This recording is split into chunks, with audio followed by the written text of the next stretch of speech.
In 2004, after breaking his nose again, the Pistons went on to win the championship, and Hamilton let the world know he now had an ally in his corner that he'd never abandoned.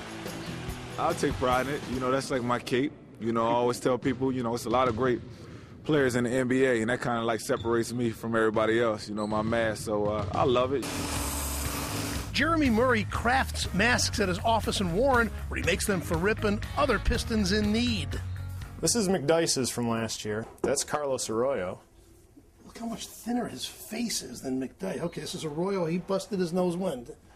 That was 2004 also, I think. Thanks to a reputation fueled by Hamilton's high profile, Murray made a mask for the broken jaw of the Spartans' Matt Trannon. Tyler Hansbrough broke his nose playing against Duke. His dad got in contact with me to make a mask for him. He actually played against Michigan State wearing that. There's Murray's mask business began 20 years ago when the man who started the business crafted the original mask for Bill Lane Beer. That's 88 or 89 when he broke his cheek, and then Jerry Maxiell was the first person to use a face mask for an athletic purpose. You know, Bill only wore his mask about 4 weeks or 6 weeks, and even to this day, people, especially in Detroit, always remember that Bill wore a face mask. Now, I have rather a large nose in case you didn't notice. Is that going to make a difference? Won't make any difference at all. On the extra plastic charges? Jeremy puts on a protective layer of Vaseline to get the process started.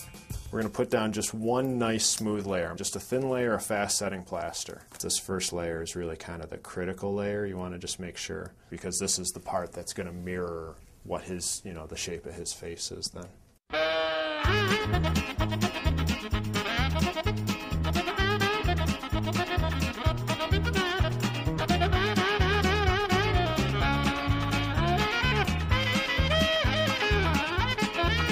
You ready? Mm-hmm. Ah, yes. He then uses the mold of the face to make a plaster bust, which will then provide the foundation for the mask. After the plaster sets, he tears off the no longer needed mold and can now fashion the mask made of near bulletproof plastic. We're going to say that you had a nose fracture, kind of like Rip Hamilton does. So what we did then was we modified this so that there's going to be a gap here in between the mask and your nose, so that if you were to get hit again, instead of taking like a pinpoint to your nose, it's going to be dispersed over everything. And then that's kind of the whole theory with the mask, is that you can... Same when you wear a cup, it still hurts. Great, yeah, exactly. So more surface area is going to be less force. So by the next morning, everything is dried. Jeremy trims off the edges while the plastic is still attached to the plaster. Then he pops it off, sands the edges, pokes some starter holes, rough cuts the eyes, and in minutes, my mask is finished, and the plaster cast gets placed in the mausoleum with Rips, the one that exploded his business. He's been an all-star the last couple of years. He's an NBA champion. He's been a great ambassador. There's a lot of kids that are out there that want to wear a mask because Rip wears it, you know, and we see a lot of high school kids, a lot of college athletes. I've made at least 100 of them this year. And Rip never asked for a piece of your business for No, not so far. Well, Jeremy, hey, look, you're hearing it from my mouth.